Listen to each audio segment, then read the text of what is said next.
سلااو عزیزان خۆشحاڵم بۆی کە لەگەڵ هاوکارم ئەمیر جارێکی تر دەبینەوە میوانی ماڵەکانتان بۆ پێشکەشکردنی ئەڵلقەیەکی تر لە بەرنامەی ئێمە بینەران. بەڵێ عزیزان منیش خۆشحاڵم و سلااوتان لەبێت هیوادارم کە لە هەر کوێیەکەن ساغ و سلامەت بن و مەجای وەشتان هەبێت تا کۆتایی بەرنامەی هەفتەیەش لەگەڵمان بن. ناوبڕێک ببینن دێنەوە خزمەتان ڕیزی بەرنامەکانتان پێشکەش دەکەین.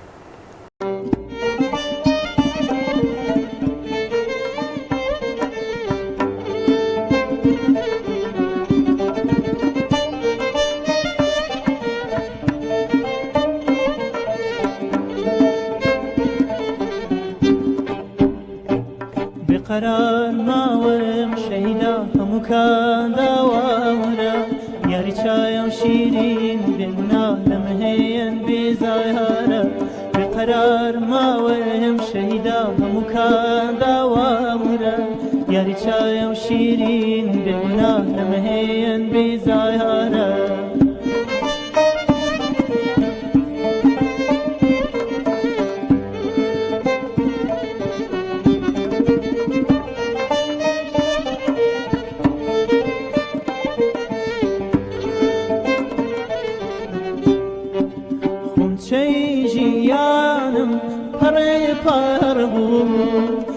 شادی و امیدم بی سایه مربوط خونچه جیانم پر بود شادی و امیدم بی سایه مربوط بی وفا ترکی کردم گلی آواتی بردم من بتنیا بی وفا ترکی کردم گلی آواتی بردم من بتنیا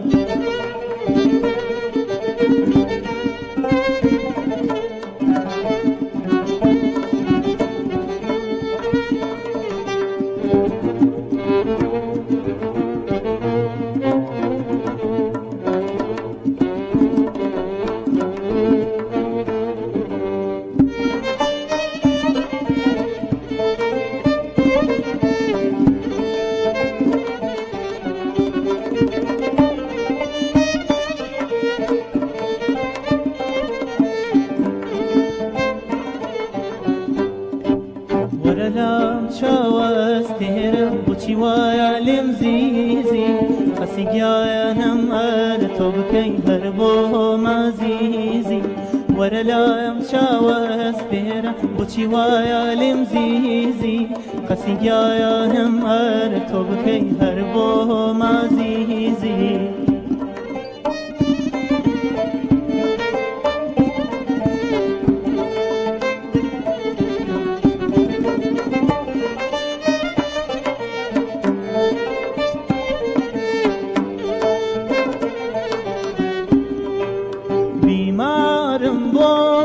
درمانم کم بتیری مژگان دل شادم کم بیمارم بول درمانم کم بتیری مژگان دل شادم کم بی وفا ترکی کردم گلی آواتی بردم من بتنیا بی وفا ترکی کردم گلی آواتی بردم من بتنیا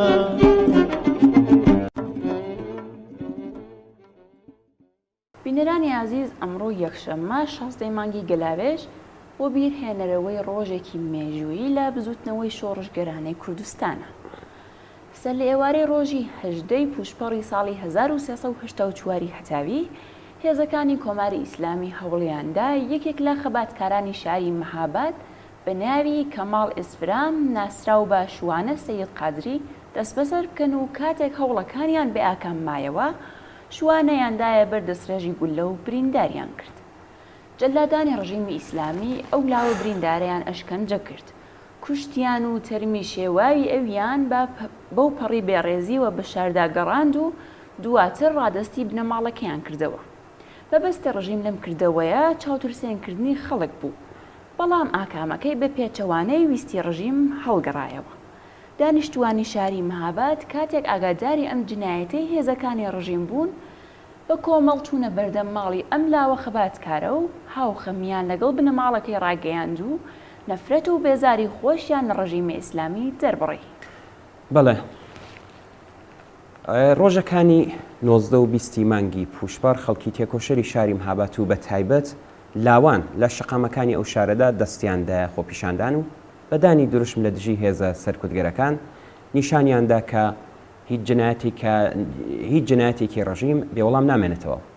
ڕۆژی 21 پوشپەر خۆپیشاندانەکان لە ئاستێکی بەرینتردا بەڕێوەچوو هێرشی هێزەکانی ڕژیم لەگەڵ خۆڕاگری خەباتکارانی ئەو شارە بەرەڕوو بوو.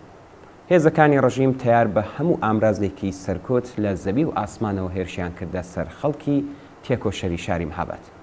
لە ئاکامی ئەم تێکەڵچوونە لە نێوان هێزەکانی ڕژیم و خەڵکی خەباتکار و لاوانی مهابەت 50 کەس لە خۆپیشاندەران دەستگیر کران. ڕۆژی 22 پوشپەر خەڵکی شاری مهابەت بۆ نیشاندانی ناڕەزایەتی زیاتر بەرامبەر بە کردەوەی سەرکوتگەرانەی هێزەکانی ڕژیم و میلیتاریزەکردنی شار هاوکات لەگەڵ درێژەی خۆپیشاندان دوکان و بازار و ناوەندەکانی کاریان داخست. دوا بەدوای خۆپیشاندان و بەرەوڕووبوونەوەی بوێرانە و ناڕەزایەتی جەماوەری لە مهابەت خۆپیشاندان و ناڕەزایەتی لە دژی کۆماری ئیسلامی باقی شارەکانی کوردستانیشی گرتەوە. خەڵکی خەباتکار و لاوانی شۆڕشگێر لە شارەکانی شنۆ، پیرانشار، بانا، سەقز، سەردەشت، مەریوان، سنا، دیواندەرە و بۆکان و شار و شارۆچکەکانی دیکە بۆ پشتیوانی لە خەڵکی مهابەت بەم خۆپیشاندان و ناڕەزایەتیانەوە پەیوەست بوون و بێڕای مەحکومکردنی کردەوەی سەرکوتگەرانی ڕژیم چەند داخوازیەکیان هێنا گۆڕێکە بریتی بوون لە ناساندن و سزادانی بڕیادەران و بەڕێوەبەرانی ئەم جنایەتە، ئازادکردنی دەستبەجێی گیراوەکان و ڕاگررتنی جنایەت و کوشتار لە کوردستان. بڵێ کاربەدەستانی کۆماری ئیسلامی لە جیاتی وڵامدانەوە بە داخوازیەکانی بەرحەقی خەڵکی کوردستان هێزێکی زۆریان ڕژانە کوردستان و بەریاندانە گیانی خەڵک. ئەم خەباتە ئەگەرچی داخوازی ڕوونی هەبوو بەڵام بە شێوەی پرش و بڵاو لە شارە جۆرە و جۆرەکانی کوردستان بڕێوە دەچوو. بەرەو ڕووبوونەوەی خۆپیشاندەران و هێزەکانی ڕژیم لەسەر شەقامەکان خەساری زۆرتری بە خەڵک دەگەیان. لە شاری سەقز چەکدارانی ڕژیم ڕێزی خۆپیشاندانی خەڵکیاندایە بەردەستڕێژ و ژمارەیە گیانیان بەخت کرد و ژمارەیەکیش بریندار بوو. کاتی ئەوە هاتبوو کە هێز و توانای خەڵکی خەباتکار لە حرەکەتێکی ڕێکخرا و هاواهەنگدا بە دوژمن نیشان بدرێت.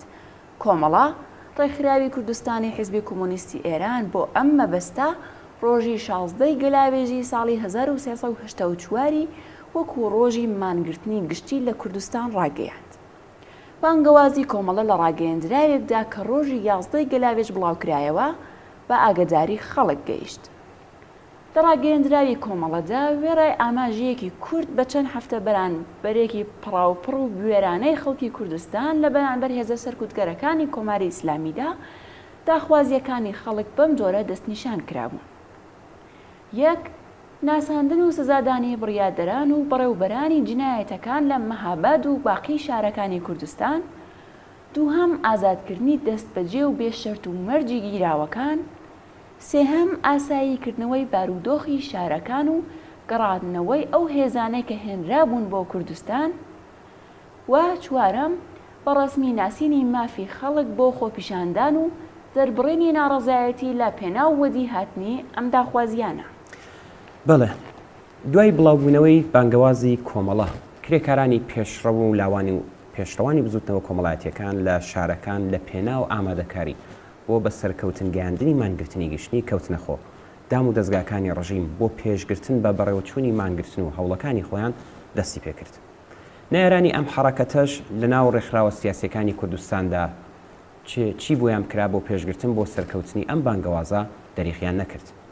سەرڕای هەموو ئەو هەوڵانەی ڕۆژی 16 گەلاوێژ بە ملیۆن ژن و پیاوی تێکۆشەر و ئازادی خواست بە داخستنی دوکان، کارگا و تاعتیلکردنی ئیدارە و شوێنەکانی خوێندن و باقی ناوەندەکانی کار وەڵامێکی یەکگرتوانە و کەموێنەیان بە کۆماری ئیسلامیدایەوە و هاوکات نیشانیاندا کە بایەخێک بەکردەوەی تێکدەرانەی نێرانی ئەم حەڕەکەتە نادەن.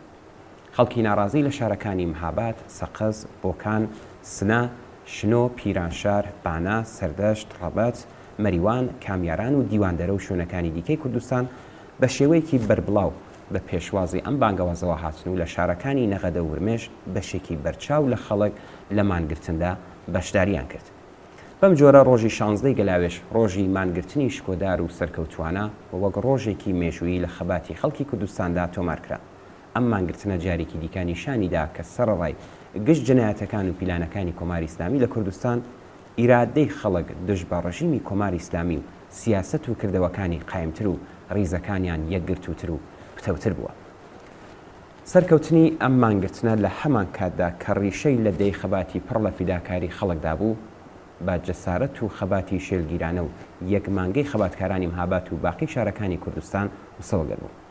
بەم مانگرتنە وشیارانە سەراسەری ڕێکخرا و سەرکەوتوانە خەباتی خەڵکی کوردستان لە دژی ڕژیم پێینایە قۆناغێکی دیکەوە، قۆناغی کە تێیدا خەباتی وشیارانە ڕێکخرا و بە بەرنامە دەورێکی کاریگەری لە بەرەو پێشبردننی بزوتنەوەی شۆڕەشیێرانەی کوردستاندا دەبینی.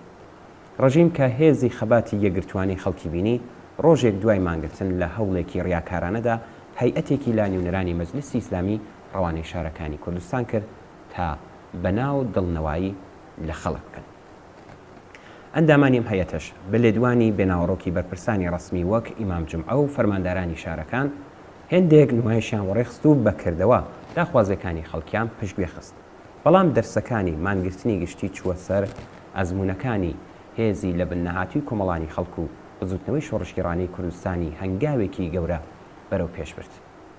یەکێک بە کەڵک وەرگرتن لەم ئەزمونە بە نرخ و دەوڵەمەند بووە کە جارێکی دیکە خەڵکی کوردستان بۆ دەربڕینی بێزاری و نەفرەتی خۆیان لە ئەدامی فەرزادی کەمانگەر و هاوڕێیانی مانگرتنێکی شکۆداری دیکەیان لە ڕۆژی 23 گوڵانی ساڵی 1389 بەڕێوەبرد.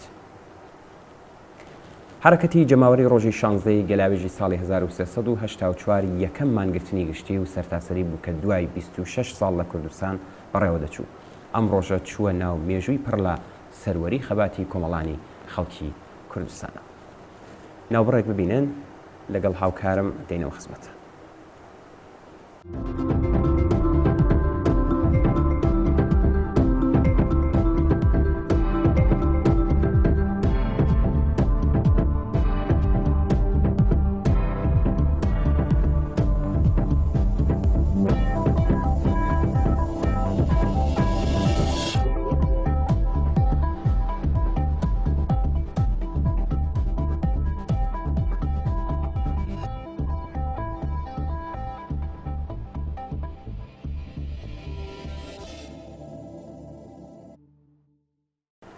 بینەرانی ئازیز بەشێکی دیکەی لە بەرنامەی ئەم هەفتەیەمان بۆ پێشکەشکردنی بابەتێک لەژێر ناوی کۆمەڵگای سەرمایەداری و ئاسۆی دواڕۆژ تەرخان کردووە.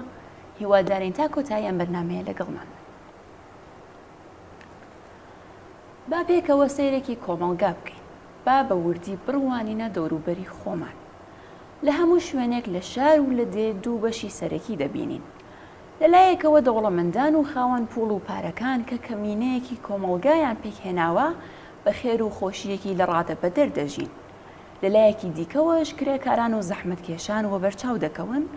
بەشی زەحمەتکێشان لە ژیان و لەم کۆمەڵگایە نەداری، هەژاری و ڕەنج و مەینەتە. لەم شوێنە هەژار و کرێکار نشینانە چی دەبینین؟ کۆمەڵا خەڵکێکی دەست قەڵیژا و هەناسە سارد کە ماندوو هیلاک لە کاری لە تاقەت بەدر و بەرەو کۆشێک خێزانی ڕەشوڕوود دەگەڕێنەوە، یاخود بە کرێچیەتی لە هۆدەیەکی تاریک و تنۆک و بێ ئەشیا گوزەران دەکەن، یان لە زۆراوە قەرەچیاوە و مەجبوراوەکان چواردیواریەکیان بەرز کردەوە و شەوێ تێیدا دەبەنە سەر. ژیانێکی ناخۆش بێبزە دەبینین کە لەبەر نەداری و هەژاری گوڵی تەمەنیان هەر زۆر زوو زرد هەڵگەڕاوە و ڕووە هەڵوەرین دەچێت. منداڵانێکی شڕۆڵە دەبینین کە بەزگی هەڵماسی و سیمای تۆزاوی و چڵکن لەسەر سەلوێنک و کۆڵانەکاندا بێوەزع و بێحاڵ دەخولێنەوە. داخۆ وەزعی شار هەمووی بەم جۆرەیە، داخۆ پوڵدارەکانیش هەر بەم جۆرە ژیان بەسەر دەبن. لە گەڕەکە دەوڵەمەندنشینەکاندا چی دەبینین؟ بێگومان لەم گەڕەکانەدا بەر لە هەموو شتێک کۆشک و خانووی ڕازاوی چەند قات و سەنمدڕاکێش دەبینین کە بە قاڵی و ڕایەخی گرانبایی و شتومەکی ئەنتیک ڕازاونێتەوە. نە لە سەرمای زستان خەبەرێک هەیە و نە لە گرمای هاوی. هۆدەکان پڕن لە موبل و سەندەڵی ڕاحەتی، هەموو جۆرە کەلوپەلێکی بەرقی هەر لە کولێر و فەنکوێلەوە بگرە هەتا جلشۆر و یەخچاڵ و ماشین لە خزمەتی ماڵەکەدایە. کۆمەڵە خەڵکێکی سپی و ناسک دەبینین کە مانای ڕەنج و کار و ئەزیەت نازانن. منداڵانێکی نازار و خڕوخۆڵ و گوپن دەبینین کە بەردەوام خەریکی کایە و گاڵتە و گەپن. ژنانێکی بەنەشە دەبینین کە بە سەد تەرز خۆیان ڕازاندوێتەوە و گوێی بە گوارەیان دەلەرێتەوە. بەڵێ، ئەم هەموو سەروەتە لەکوێوە هاتووە؟ بۆچی فەقر وجودی هەیە؟ ئەم هەموو جیاوازیانە بۆچی بوونیان هەیە و هۆیەکانیان کامانە؟ دەبا کەمێک ورتر سەیری ئەم مەسەلە بکەین. چ کەسانێک ئەو کۆشک و تالارانەیان ساز کردووە؟ چ کەسانێک ئەو قاڵیە سەدڕەنگانەیان تەنیوە؟ چ دەستانێک ئەو ئەشیا و ماشێنانیان دروست کردووە؟ بە کەمێک بیرکردنەوە وەڵامی هەموو ئەم پرسیارانەمان بە باشی بۆ دەردەکەون. ئەو کۆشک و تالارانە و کەرەسەکانیان بەدەستی کرێکاران دروست کراون. ڕایەڵ و پۆی ئەو قاڵیانە بە پەنجەی لەر و باریکی ژنان و منداڵانێکی کرێکی سەریەک خراوە کە ڕۆژانە پتر لە 10 سەعات لە ژێرزەوینە شێدار و تۆزاویەکاندا قاڵی دەڕێسن و دەفەیان دێت. ئەو ماشینە جۆرا و جۆرانە هەمویان دەستکردی کرێکارانی کارخانەکانی ماشین سازین. هەموو ئەو شتانی کە دەیبینین بەرهەمی دەست و ئارەقەی ناوچاوانی کرێکارانە. تەنانەت کەرەسەی خواردەمەنیەکانیش بەرهەمی ڕەنجی زەحمەتکێشانی لادەیە. بە کورتی دەتوانین بڵین کرێکاران و زەحمەتکێشان بەرهەمهێنەرانی ڕاستەوخۆی هەموو ئەو شتانن کە لە کۆمەڵگادا وجودیان هەیە. بەڵێ، ئێستا با لە خۆمان بپرسین داخۆ کرێکاران و زەحمەتکێشان کە بەرهەمهێنەری سەرەکی و ڕاستەقینەی ئەم هەموو کالایەنن بە ئەندازەی پێداویستیەکانی خۆیان کەڵک لەم شتە بەرهەم هاتووانە و وەردەگرن؟ وڵامەکە نەخێرە. ئەم بەرهەمهێنەرانە هەر ئەو کەسانن کە لە فەقر و نەداریدا دەژین. دەستیان ماندوو و زگیان خاڵیە. هەر ئەو کەسانن کە بێبەش کراون لە بێهداشت و خوێندن و خوێندەواری و کەڵک وەرگرتن لا سەروەتەکانی مادی و معنەوی کۆمەڵ. بەم جۆرە دەبینین کە زۆربەی هەرە زۆری دانیشتوانی کۆمەڵ واتە زەحمەتکێشان شەو و ڕۆژ کار دەکەن و زەحمەت دەکێشن. بەڵام ژیانێکی مەمرومەژیان هەیە و بێبەشن لا خۆشیەکانی ژیان. لەلایەکی دیکەش کەمینەیەک لە دانیشتوانی کۆمەڵ واتە دەوڵەمەندەکان و سەرمایەدارەکان خاوەنی هەموو سەروەت و سامانی کۆمەڵن و بەبێ ئەوەی زەحمەت بکێشن و ئارەقێ بکەنەوە لەو پەڕی ڕفاه و ئاسایش و ڕاحەتیدا دەژین. هەڵبەت دەبێ ئیشارە بەم مەسەلەیەش بکەین کە لە نێوان ئەم دوو چینەدا زۆر توێژ و تاقمی کۆمەڵایەتی هەن کە لە شوێنی خۆیدا باسییان لێ دەکەین. لەبەر ڕۆشنایی ئەم باسەدا دەتوانین بڵێین کۆمەڵی سەرمایەداری بە کۆمەڵێک دەوترێت کە زۆربەی کاڵا و شتومەکی بەرهەم هاتوو لەلایەن چینی کرێکار بەرهەم دێت و قازانج و بەری ئەم بەرهەمانەش تەنیا گیرفانی چینی سەرمایەدار پڕ دەکاتەوە. با ئێستا کەمێک بچینە پێشتر. داخۆ ئێستا هیچ بیرتان لەوە کردوتەوە کە بۆچی ئەم ناعەداڵەتی و جیاوازی و نابەرابەریانە لەناو کۆمەڵادا هەن؟ هەندێک دەڵێن ئەمە ویستی خوددایە، ئەمە چارەنووس و قەزا و قەدەرە. شەڕ لەگەڵ ویستی خوددا ناکرێ و دەبێت لەگەڵی ڕابین، چارە نییە. تۆ بڵێ ئەمە ڕاست بێ، ئەم هەموو بێعەداڵەتیانە ویستی خوددان، مەگەر ئەم کەسانە ناڵێن کە خوددا عادڵە، کەوابوو ئەمە درۆیە و هیچ پەیوەندێکی بە خودداوە نییە و تەنیا پەیوەندی بە مرۆڤەکانەوە هەیە. کێ ئەم قسانە دەکا؟ ئەمانە لەبەر چی دەڵێن کاری خوددایە؟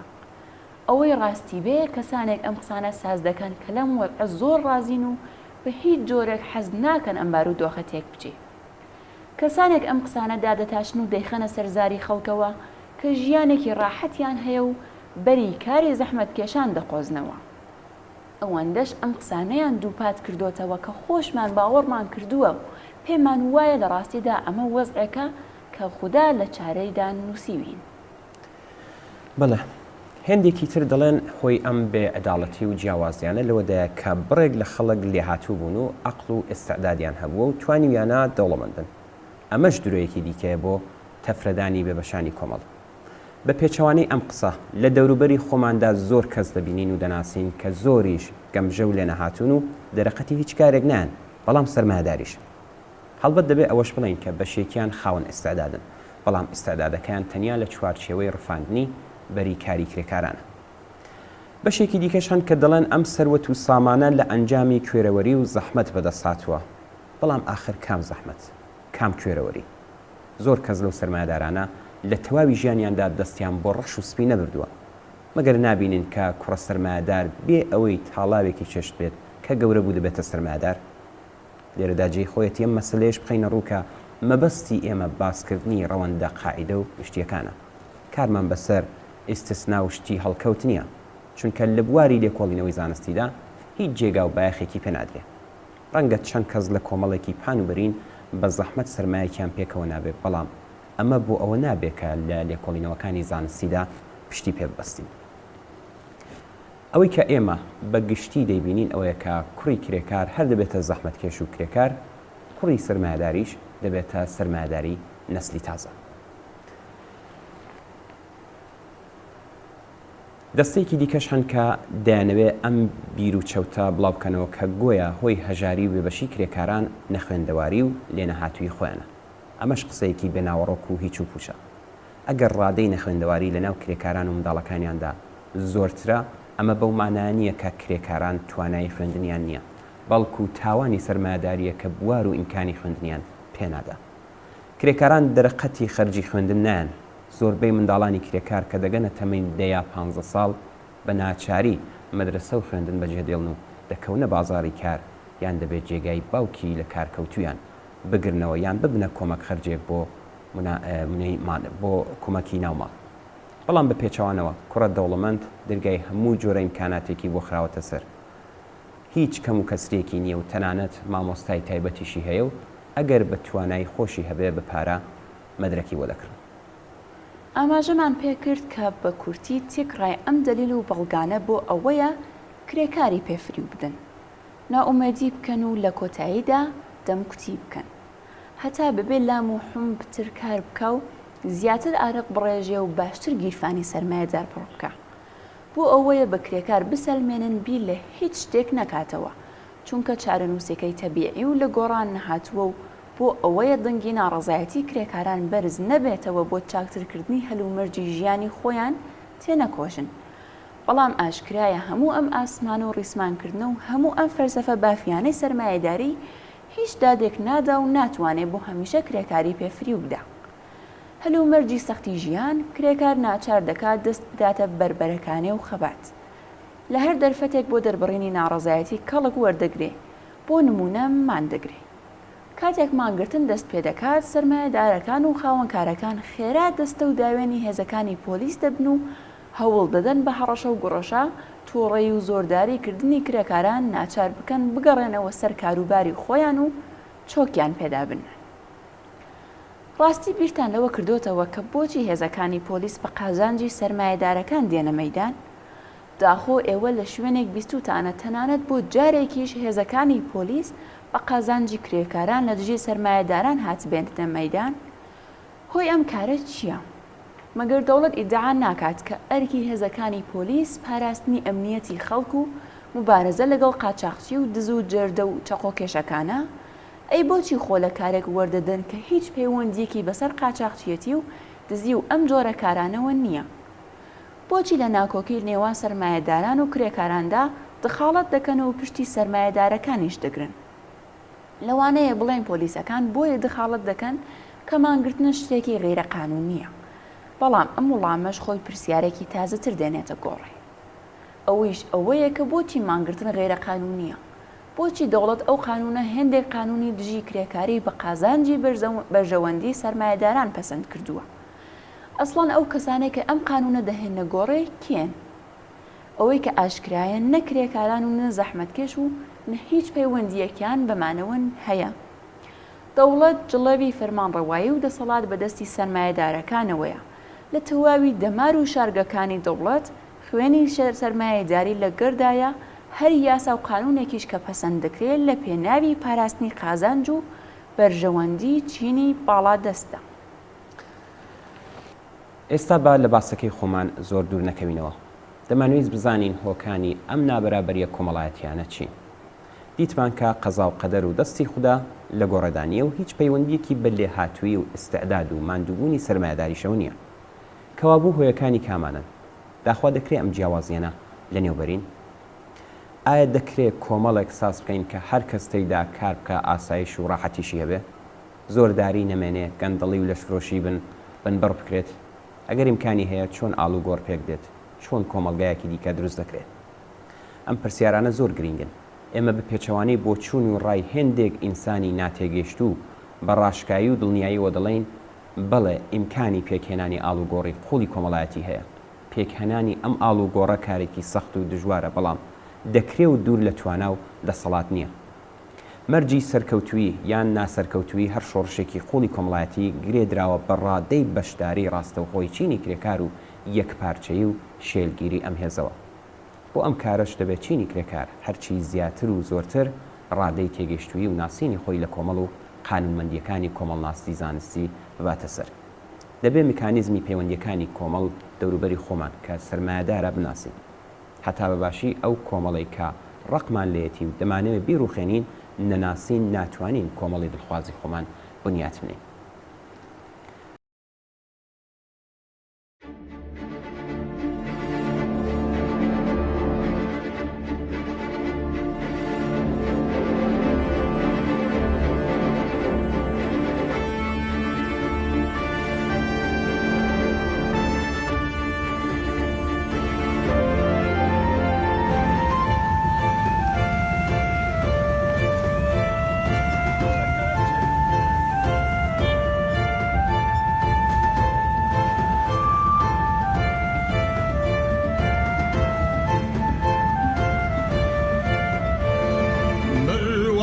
توفانی شورش بستاوە هێرشی ڕاشی دێوەز ماش لەولاوە هەڵکەین ئاڵای هەڵمەداری و ڕافەری ئاڵای سووری ئازادیمان شاکەوە کارگەری ڕابەر پێشەنگی جەماوەر هەستین ڕابین بۆ ڕزگاری بەشار هەستین تێکرا خوێنمشتە فرود و لاکەی پاکمان لە مەگیریەدەم پێنەوە هاواری هەڵمەت بەناماری بیە باجێری کەینەوە سەرچاوەی مەینە هەموو شەڕ و گوێرەواری ستەمگەری بڕواو نەیتەوە تا هەتایە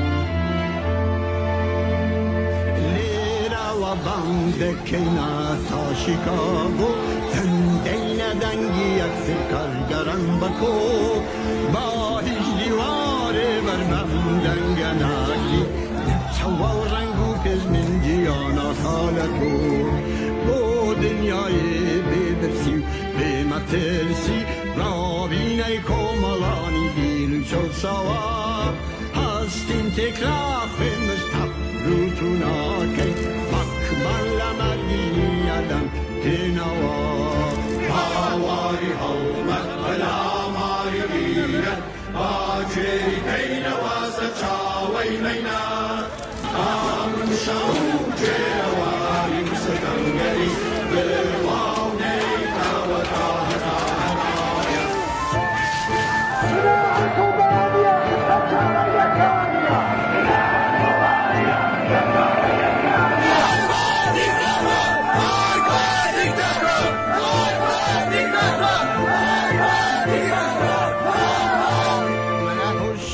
ستمکاری و حکمی سرمایه تک دن بروخنین داری شیبینین بس یادن دانا و دن بیل دنیایا سزمان یک گرتن دایا یک گری کشکی ستمکاری و حکمی سرمایه تک دن بروخنین داری شیبینین بس یادن دانا و دن بیل دنیایا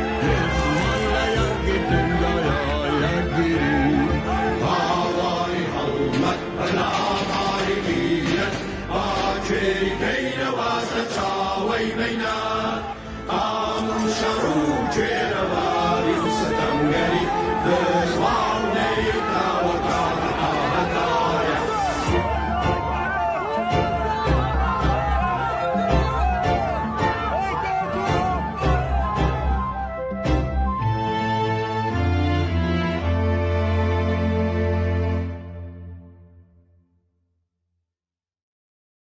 بەڵێ ئازیزان بینەرێکی خۆشەویستمان بە نازناوی قەرەقای 65 لە شاری سەقزەوە شێرێکی بۆ نردووی کە پێشکەشتانی دەکەین. وێڕای سپاس بۆ ئەم بینەرە خۆشەویستە.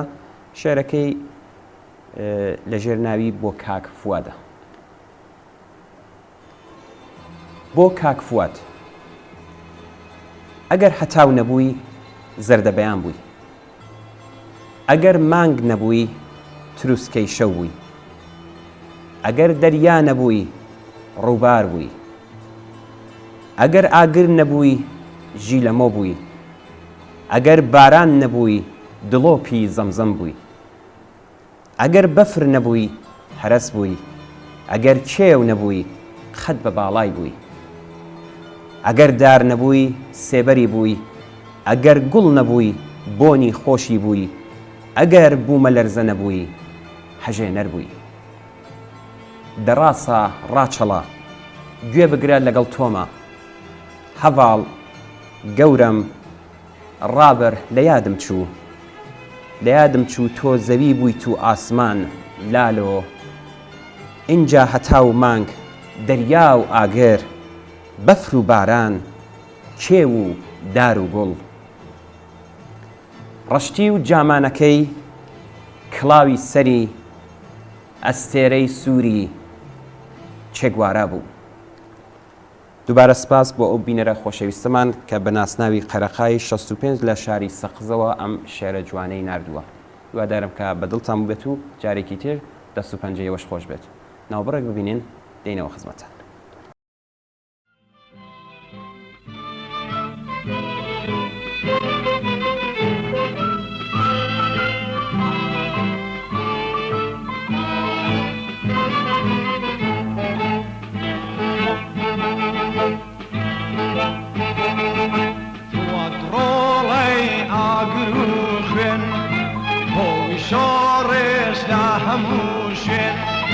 وستا شیرانە بەرانبەر هەلا ماردەر چەشنی زەنگەر جیوارای کوردەواری بوو لە هەموو شوێن دیاری بوو دەمیای کاتی جوتیاران دەمێ گۆڕی زەحمەت کێشان دەمێ زەنگەر دەمێ مەزرا کۆڵاوگردن لەگەل بەلا دەمێ زەنگەر دەمێ مەزرا کۆڵاوگردن لەگەل بەلا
کێشان چرای ڕێدارون بڕێشان وەرن یاران بەشینەوە ئاوا بیلاوێنینەوە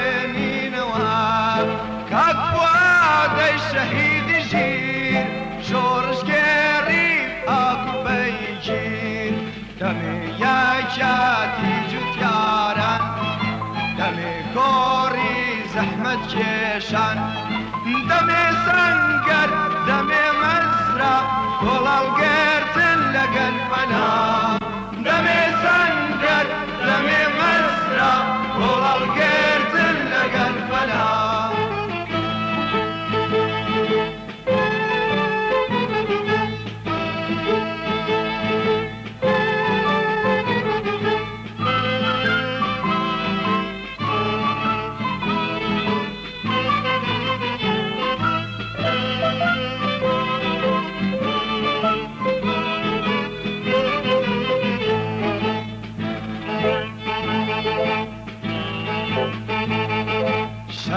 جێگات بگرینەوە سەنگەراکات پڕکەینەوە بەڵام سەنگەر هەڕن یارن دەڵێی گۆڵن لە بەهاران شاخ و کێو پڕ لە پێشمەرگا دوژمن ناسیبی هەر مەرگا دەمێ یاکاتی جوتیاران دەمێ گۆڕی زەحمەت کێشان دەمێ سەنگەر دەمێ مەزرا کۆڵاوگرتن لەگەل فەنا دەمێ سەنگەر دەمێ مەزرا کۆڵاوگرتن لەگەل فەنا.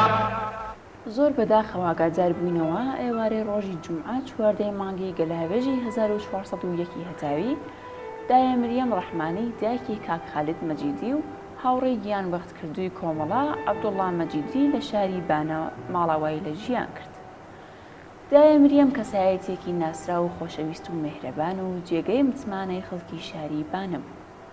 هاوڕێی گیان بەختکردوومان عەبدوڵڵا مەجیدی کوڕی دایە مریەم بوو کە لە شەڕ لەگەڵ هێزەکانی ڕژیم لە قۆڵستێری بانە لە حەوتی مانگی پوشپەڕی 1364 هەتاوی گیانی ئازیزی لە پێناو ئامانجی بەرزی بەخت کرد. دایە مریەم هەروەکو هەموو دایکانی شۆڕش ئاواتی ڕووخانی ئەم ڕژیمە بوو تا دوای ساتەکانی ژیانی لەسەر ڕێبازی ڕۆڵە گیان بەخت کردووەکەی مایەوە و هیچ کات سەری بۆ ئەم ڕژیمەدا نەنوات. زۆر بەداخەوە ئێوارەی ڕۆژی جومعە دایە مریەم دڵە گەورەکەی لە لێدان کەوت و بۆ هەمیشە ماڵاوایی لە ژیان و کەسوکاری کرد. ئێمەش بەم بۆنەوە لە تەلەڤیزیۆنی کۆمەڵەوە پڕ بەدڵ سەرخۆشی خۆمان ئاراستەی بنەماڵەی دایە مریەم ڕەحمانی و بنەماڵەی مەجیدی و هەموو خزم و دۆستانی دەکەین و خۆشمان بە هاوبەشی ئەم خەمە قورسەیان دەزانین. یادی دایە مریەم و هەموو دایکانی شۆڕش بەرز و بەڕێز بێت.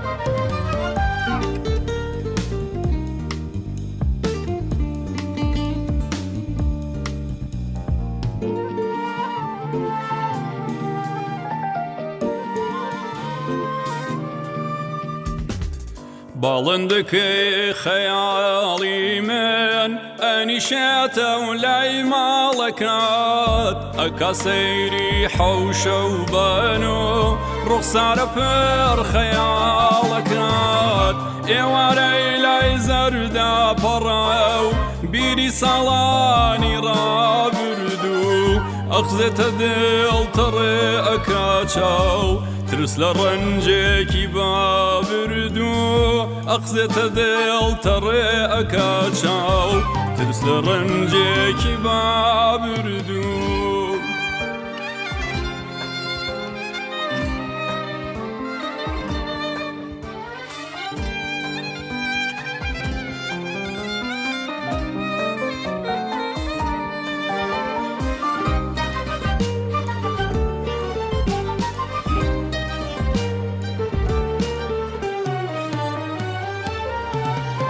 سۆمە چاوت کەس کەس بووە لە چاوەڕوانی عەزیزان شار و گوند و شاخ و دۆڵێت پێوە هاوین و پا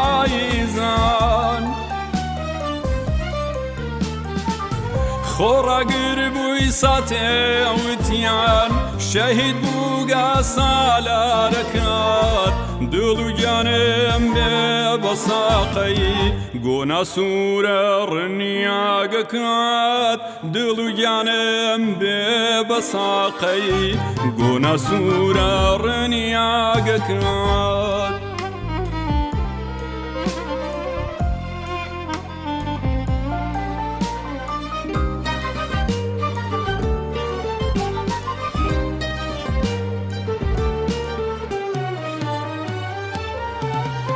سرد بەرزە وەگێتەواری بەرزە فڕی قەندیلەکەم خۆشەویستی بێسنوورە لەناو دڵتایی دڵەکەم عزیزی وەک گوڵاگەنم وەک نەمامی تازە چەند و پاکی وەکو هەوای هەوار بەڕێزی وەک دەستی ماندوو پاکی وەکو هەوای هەوار بەڕێزی وەک دەستی ماندوو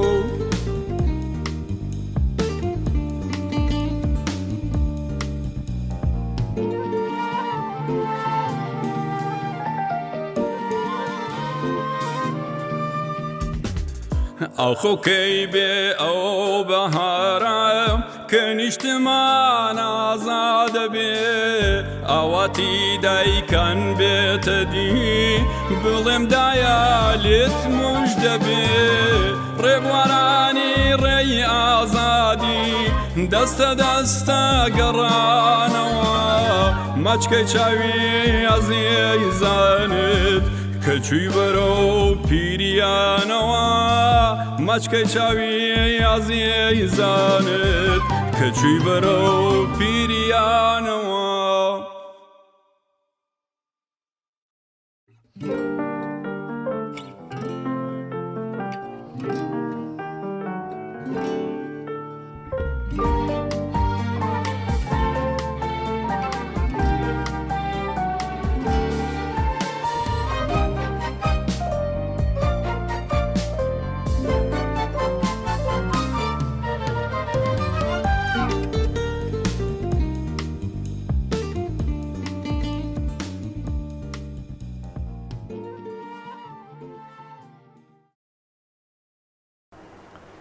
بەڵێ بینەرانی ئازیز بەم جۆرە گەیشتینە کۆتایی بەرنامەی ئەم هەفتەیە ئێمە و بینەران زۆر سپاس بۆ ئەوەی کە تا ئێستا لەگەڵمان بوو. بەڵێ چاوەڕێی نامە و ئیمەیل و پەیوەندیەکانی تەلەفۆنی ئێوەین بۆ هەرچی زۆرتر ڕازاندنەوەی بەرنامەکەی خۆتان پەیوەندیمان پێوە بگرن و ڕاوبۆچوونەکانتان باسکەن.